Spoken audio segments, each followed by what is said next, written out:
Estas son las notas rápidas en 3x3, 106.9. Os damos la bienvenida a esta nueva inmersión profunda. Bueno, hoy tenemos sobre la mesa un material que, a ver, si lo ves por encima, parece el clásico pasatiempo para leer en la sala de espera del dentista. Ya en la típica revista del corazón. Exacto, pero que en realidad esconde una radiografía brutal de nuestra sociedad. Hablamos de una transcripción exhaustiva del canal de YouTube de la revista TV Notas. Sí, la mítica revista mexicana repleta de las exclusivas más candentes del mundo del espectáculo. Las portadas que todos conocemos, vamos. Eso es. Pero la misión de este análisis de hoy está muy lejos de quedarse en el simple cotilleo de pasillo. Desde luego. Porque lo que a primera vista es pura farándula, en el fondo, es un escaparate de la condición humana. Esa es la clave. Lo que vamos a hacer es exprimir estas páginas para extraer aprendizajes reales sobre cómo funciona la máquina trituradora, que es la industria del entretenimiento. Vamos a explorar desde unos entornos laborales que normalizan el terror, pasando por unas presiones estéticas que literalmente cuestan la salud, hasta llegar al tremendo impacto que la fama tiene en las dinámicas de pareja y en los traumas familiares. Y bueno, antes de adentrarnos en este laberinto es imperativo hacer una aclaración de rigor. En las fuentes que manejamos hoy se mencionan acusaciones muy severas. Hablamos de conflictos personales intensos, batallas legales y hasta negligencias médicas. Queremos dejar meridianamente claro que en esta inmersión profunda no tomamos partido por ninguna de las partes involucradas. Totalmente. Nuestro objetivo es puramente analítico. Vamos a exponer los testimonios y los hechos tal y como han sido recogidos en el material original. De esta forma, quienes nos escuchan pueden reflexionar y sacar sus propias conclusiones. Al final, lo que diseccionamos aquí son las estructuras de poder que estas historias dejan al descubierto. Vale, vamos a desgranar esto, porque el primer tema marca el tono de lo que significa trabajar a la sombra de los grandes focos. Nos metemos de lleno entre bambalinas con el mítico programa de televisión mexicano Ventaneando. Un gigante de la televisión. Exacto. Para dar un poco de contexto a quienes no lo ubiquen tanto, este no es un programa cualquiera. Ha sido el titán indiscutible del periodismo de espectáculos en México durante décadas. Y resulta que Ernesto Hernández, que fue el asistente personal de la famosísima presentadora Pati Chapoy, pues ha decidido romper el silencio. Y lo hace describiendo un ecosistema que roza lo feudal, fíjate. Literalmente. Habla de un ambiente de trabajo que él mismo califica de auténtico infierno. Afirma estar sufriendo acoso, dice haber recibido amenazas de demandas e incluso de ir a la cárcel si sigue hablando. Madre mía. Y además denuncia una campaña orquestada para manchar su imagen tachándolo de mentiroso. Lo fascinante de esto es cómo expone las dinámicas de poder absoluto en los entornos laborales de altísima presión. Según la transcripción, Ernesto relata una relación de dependencia extrema que duró años. Hablamos de alguien que no solo cuidaba la imagen pública de Chapoy o le gestionaba los contactos. Que ya es bastante trabajo. Claro, sino que le resolvía asuntos de su vida íntima fuera del horario laboral y, según él, sin cobrar absolutamente nada por ese tiempo extra. Lo cual nos lleva a preguntarnos por qué alguien acepta esas condiciones de entrada. Pues porque en esta industria la lealtad se exige a un nivel muy personal. Se desdibujan por completo los límites entre el empleado y la propiedad del jefe. Trabajar gratis se disfraza de oportunidad. O de privilegio por estar cerca del poder. Exacto. Y claro, cuando esa relación simbiótica se rompe, la caída al vacío es devastadora para el eslabón más débil. Y el detonante de esta ruptura pública no deja a nadie indiferente, de verdad. Todo estalla alrededor del 30 aniversario del programa. Ernesto acusa a Chapoy de cruzar una línea ética gravísima, que es usar el dolor ajeno para ganar audiencia. Sí, un tema muy delicado. Específicamente se refiere a la muerte de la madre de otro presentador emblemático, Daniel Bisueño. Ernesto relata que usar una tragedia tan personal para generar controversia en plena celebración es indignante, señalando que 30 años de trayectoria no se deberían celebrar lucrándose del luto de un compañero. Esa acusación subraya una desensibilización brutal. Un entorno donde el sufrimiento humano se convierte simplemente en una métrica más para subir los números de audiencia. Pero lo que me deja de piedra de todo este asunto es la figura de Pedro Sola, otro presentador histórico del programa. Su papel en esta historia es el del clásico espectador pasivo. El caso de Pedro Sola es, de hecho, el ejemplo de manual del miedo paralizante que impera en este tipo de corporaciones. La fuente nos cuenta que Sola era perfectamente consciente de las injusticias que sufría Ernesto.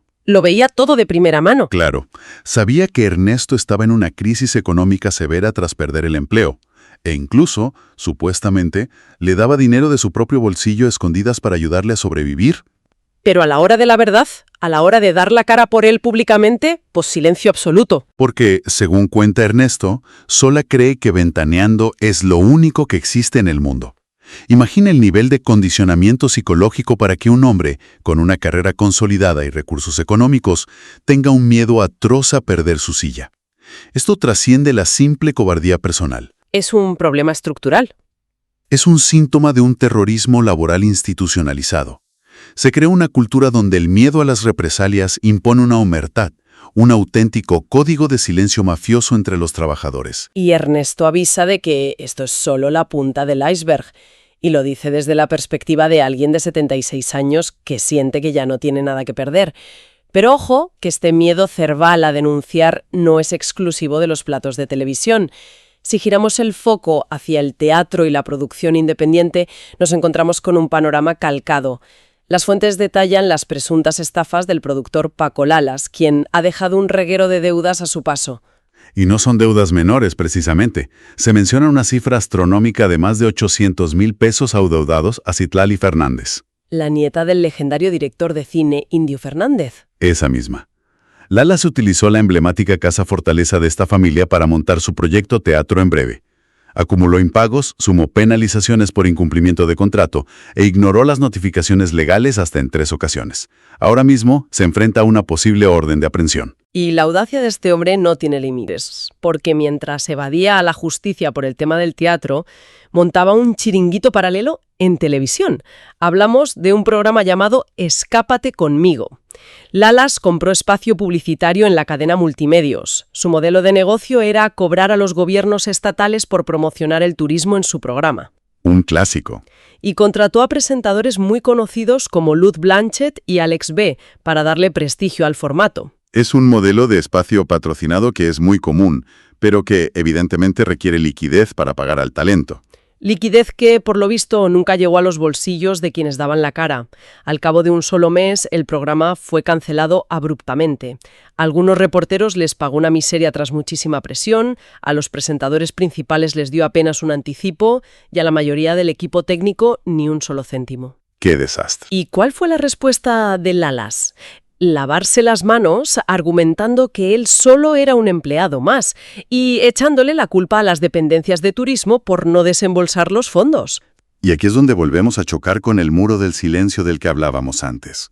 Las fuentes revelan que los presentadores afectados, a pesar de ser figuras públicas con altavoces enormes en redes sociales, se niegan en rotundo a denunciar el abuso. ¿El motivo? El pánico a ser etiquetados como talento conflictivo en el medio. Es que es perverso. Te roban tu trabajo, tu tiempo, y si te quejas, la industria te castiga a ti. Es un mecanismo de control perfecto. Denunciar a un productor te convierte en un riesgo a los ojos de otros productores. Se genera un entorno de impunidad donde figuras presuntamente fraudulentas operan a sus anchas, usando la intimidación tácita o explícita. Saben perfectamente que el miedo del trabajador a manchar su reputación es mucho más fuerte que su necesidad de cobrar lo que es suyo. Esa vulnerabilidad laboral te deja sin aire, desde luego, pero si es la asfixia que se vive detrás de las cámaras, la presión frente a ellas, bueno, aquí es donde se pone realmente interesante. Dejamos los despachos y pasamos al escrutinio físico. Hablemos del precio de la imagen. El material recoge el testimonio de la actriz Diana Bobbio, que ahora mismo tiene muchísimo éxito. Ahora mismo está en la cresta de la ola, haciéndose viral tras 20 años picando piedra, gracias a Mentiras la serie, pero su relato de los años oscuros de la industria es desolador. Ley no escrita pero totalmente inquebrantable. Le cerraron las puertas sistemáticamente simplemente por tener un cuerpo normativo. Relata cómo esa barrera constante la sumió en una depresión profunda. La industria televisiva no solo le negaba trabajo, sino que la manipuló psicológicamente hasta hacerle creer que no era digna de aparecer en la portada de una revista o de protagonizar una historia. Y hoy ella celebra que los estándares han empezado a resquebrajarse y que incluso sueña con Hollywood, lo cual es una gran victoria sobre un sistema estético tan opresivo. Totalmente. Sin embargo, el contraste que nos ofrecen las fuentes es brutal. porque mientras unas resisten y ven cambiar la industria, otras son devoradas por esa misma presión, empujadas a tomar decisiones médicas de las que a veces no hay vuelta atrás. Lo dices por el espeluznante caso de la influencer Damaris Rojas, la exintegrante del programa Enamorándonos. Lo que relata esta mujer es una pesadilla médica en toda regla. Confesó haber caído en las manos de un falso cirujano que le inyectó polímeros en el rostro, en los labios y en la nariz. Y hay que detenerse un segundo a explicar qué significa esto médicamente, porque la palabra polímero suena muy aséptica, pero la realidad en el cuerpo es atroz. Los polímeros son sustancias sintéticas, muchas veces derivados de plásticos industriales o siliconas que no son aptas para uso médico. El cuerpo humano las reconoce inmediatamente como un agente extraño y las ataca, generando una inflamación crónica. ¡Qué horror! Y lo peor no es eso. Lo peor es que estos compuestos se infiltran y se fusionan con el tejido muscular y adiposo de la persona. No es como un implante de silicona tradicional que puedes simplemente extraer en una operación limpia. Se integran en tu carne. Según las fuentes, los médicos han logrado retirarle parte de este material del rostro, pero la nariz es una bomba de relojería. Ha sido imposible limpiarla por completo porque el riesgo de necrosis es inminente. Es decir, que el tejido muera por falta de riego sanguíneo y literalmente pierda la nariz. Y a esta tremenda fragilidad clínica se le suma un giro del destino macabro. El accidente de coche. En mayo de 2024, Damaris sufre un accidente y se fractura precisamente esa nariz, que ya estaba al borde del colapso. Para evitar que la punta colapsara por completo y se descolgara, los cirujanos tuvieron que realizar una intervención de emergencia extrayendo cartílago de su propia oreja para usarlo como andamio reconstructivo. Y ahora vive en un estado de confinamiento médico absoluto. Sus rutinas son propias de una convalecencia extrema. No puede agacharse para no alterar la presión arterial facial, no puede exponerse al sol, no puede permitirse el lujo de llorar por la inflamación que le genera, y depende de sesiones en cámaras hiperbáricas para forzar la oxigenación del tejido y evitar que se pudra. Pero a pesar de vivir atrapada en este laberinto clínico, conviviendo con restos de polímeros que nunca van a desaparecer de su organismo, su mentalidad es lo verdaderamente impactante aquí. Ella admite con total frialdad que su máxima aspiración en la vida sigue siendo verse como una muñeca Barbie.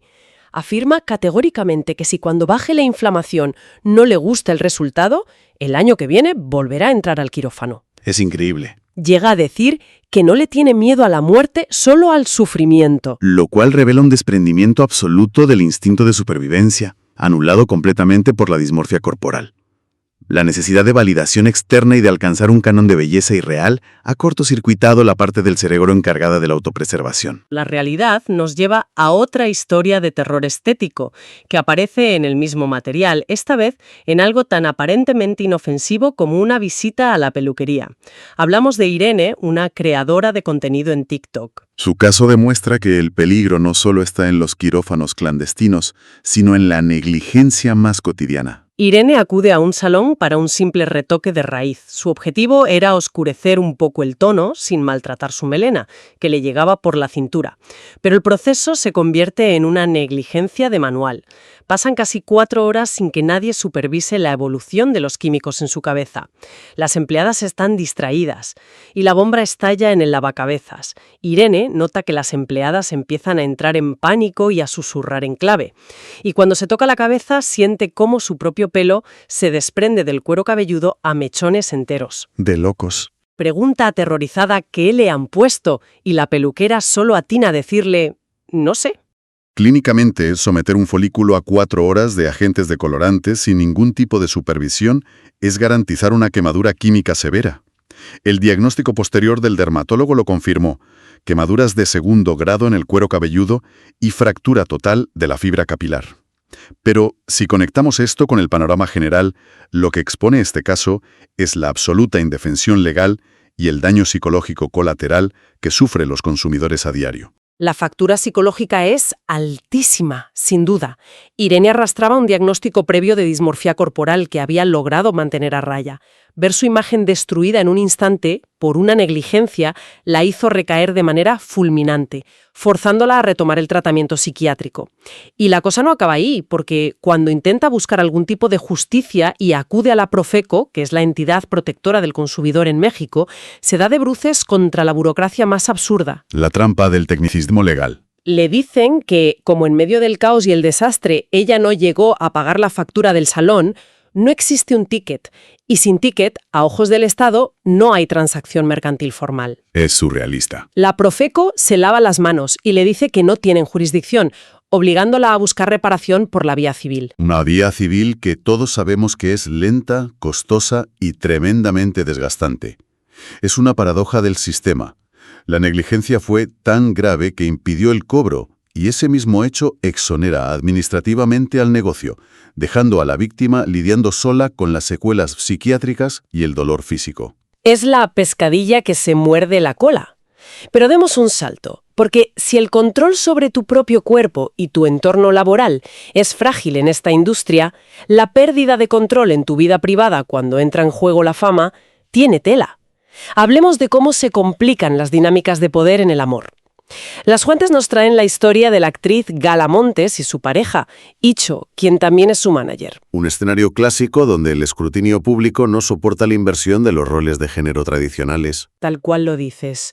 A Icho le ha llovido de todo. La opinión pública lo ha etiquetado de mantenido, asumiendo que vive a costa del brillo de la estrella que es Gala. Y él ha tenido que salir a desglosar su estructura financiera para defender su dignidad en público. Sí, explica que la relación profesional está blindada por un contrato, que él cobra un porcentaje estándar del mercado por su labor de representación, que vive de sus propias regalías y que además gestiona la carrera de otros artistas. Y la consiente con viajes y bolsos caros, según cuentan. Es muy revelador que un hombre sienta la necesidad de auditar sus cuentas en público para demostrar que no es un parásito económico de su pareja femenina. Si los roles estuvieran invertidos y ella fuera la manager de un actor famoso, ese nivel de justificación financiera jamás se exigiría. Y hay decisiones en su relación que son pura supervivencia mediática. Fíjate, contaron que al principio mantenían una relación abierta, pero decidieron cerrarla, y no por un ataque de celos convencionales, sino por una cuestión de protección de marca. Curioso. Se dieron cuenta de que cualquier tercera persona que entrara en sus vidas podría estar buscando únicamente colgarse de la fama de Gala, vender exclusivas o destruir su reputación. El pragmatismo devorando al romanticismo al final. Y el detalle de compartir las contraseñas de sus teléfonos va exactamente en esa misma línea. Que mucha gente lo vio como la cumbre de la toxicidad, claro. Pero Icho lo argumenta desde la logística de manejar una carrera de alto nivel. Tienen acceso a los móviles del otro por rapidez, por si hay que responder un correo urgente o gestionar una crisis y uno de los dos está grabando. Admiten que los celos existen, como en cualquier casa, pero el acceso a la tecnología responde más a ser un equipo corporativo que a ser carceleros el uno del otro.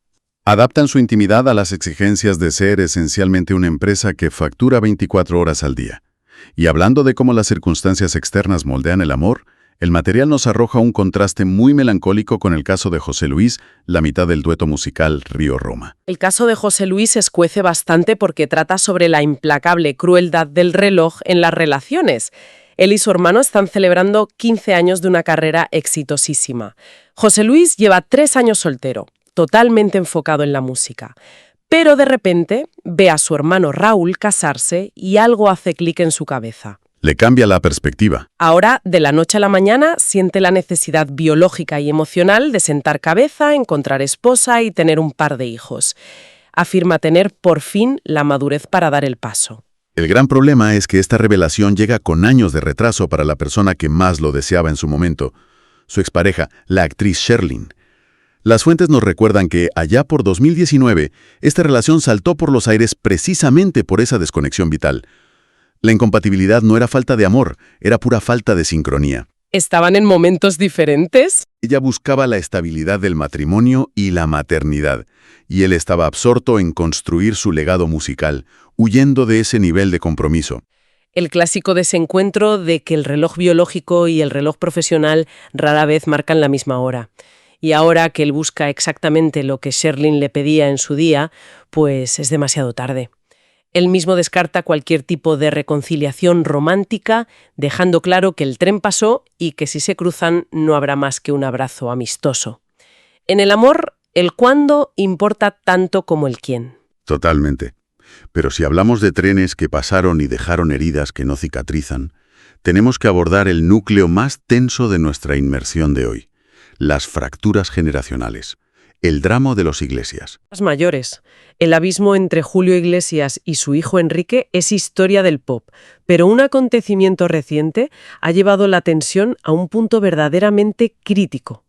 Todo surge a raíz de unas graves acusaciones de abuso que recayeron sobre Julio Iglesias. Acusaciones que, basándonos rigurosamente en la información legal y las fuentes que tenemos, ya han sido archivadas por las autoridades pertinentes en España al no encontrarse pruebas suficientes. Sin embargo, en pleno ojo del huracán mediático, cuando la reputación del patriarca pendía de un hilo, el silencio de Enrique fue ensordecedor. Sus propios hermanos, Chabeli y Julio José, le suplicaron que emitiera un comunicado, que mostrara un frente unido en defensa de su padre. Y Enrique se negó en rotundo a mover un solo dedo. Esto plantea una pregunta importante. ¿De dónde emana un resentimiento capaz de resistir ante una crisis familiar de semejante magnitud? La fuente escarba en la intrahistoria y nos devuelve a los orígenes de Enrique, cuando intentaba lanzar su primer disco a escondidas usando el apellido Martínez para no depender de la sombra de su padre. Quería hacerlo por sí mismo. Julio Iglesias, que es poseedor de un ego legendario, no toleró esa independencia. Y cuando Enrique finalmente triunfa y revienta las listas de ventas a nivel global, Julio le lanza un dardo verbal que le atravesó el alma. «Has vendido porque eres mi hijo». Uf. Reducir todo el esfuerzo, el talento y el éxito internacional de tu propio hijo a un simple subproducto de tu genética. Es demoledor. Esa frase fue la sentencia de muerte de la relación padre e hijo. Las fuentes cercanas al entorno aseguran que Enrique opera bajo una lógica fría de ajuste de cuentas. Si Julio no estuvo ahí para apoyarlo cuando era un joven vulnerable buscando su propio camino, Enrique no va a estar ahí para actuar de escudo humano ahora. ¿Es una cuestión de principios para él? A esto se le suma el cálculo corporativo. Claro, Enrique tiene una imagen internacional impoluta. Asociarse públicamente a un escándalo de esa naturaleza, aunque fuera para defender a su padre, suponía un riesgo reputacional inasumible. Y la guinda del pastel es la reacción de Julio ante este rechazo. Para evitar que el mundo viera esta grieta gigantesca, Julio ordenó a los demás hijos que también se callaran. Prefirió imponer un apagón informativo total, vendiendo la idea de que estaba tan tranquilo que no necesitaba defensa, antes que evidenciar públicamente que su hijo más exitoso le había dado la espalda. Las dinámicas de una familia operando como un gabinete de crisis de una multinacional. El orgullo dictando la política de comunicación de una dinastía entera. Absolutamente fascinante. Entonces, ¿qué significa todo esto? Si hacemos una panorámica de lo que hemos explorado hoy, nos damos cuenta de que hemos viajado por los sótanos más oscuros del brillo y el glamour. Hemos visto el terror paralizante en los pasillos de las cadenas de televisión, donde la lealtad se cobra en silencio. Hemos tocado las cicatrices reales y los diagnósticos psiquiátricos de quienes arriesgan su propia integridad física, empujadas por un sistema que exige una perfección imposible. Y una perfección que además cambia cada pocos años. Exacto. Y hemos acabado sentados en las mesas de las grandes dinastías, comprobando que todo el dinero del mundo no puede comprar la validación de un padre narcisista ni retroceder el tiempo en el amor. Aunque consumamos estas historias en revistas con titulares escandalosos, para quienes nos escuchan, en el fondo son espejos de ansiedades universales. El miedo a perder el sustento, el terror a no ser suficientes cuando nos miramos al espejo, y el anhelo desesperado de pertenecer y ser valorados. Y esa conexión tan humana que mencionas es precisamente lo que nos lleva a una reflexión profunda, algo que las fuentes insinúan entre líneas. Si observamos con detenimiento, vemos que la explotación laboral, la mutilación en nombre de la estética y la destrucción de los lazos familiares son tragedias muy tangibles. Pero la industria no las esconde, las empaqueta, las adereza con música dramática y las monetiza para nuestro consumo diario. Lo que deja flotando una cuestión ineludible para nuestra mente, si somos conscientes de que la maquinaria del entretenimiento exprime y a menudo devora a las personas que le integran. Es una rueda que no para. ¿En qué momento nosotros, al devorar con fascinación estos dramas en redes sociales y revistas, dejamos de ser simples espectadores para convertirnos en los verdaderos cómplices silenciosos de esta fábrica de sufrimiento? Una idea compleja para dejar reposando hasta nuestra próxima exploración. Estas son las notas rápidas en 3x3, 106.9. 3x3, el podcast de la semana.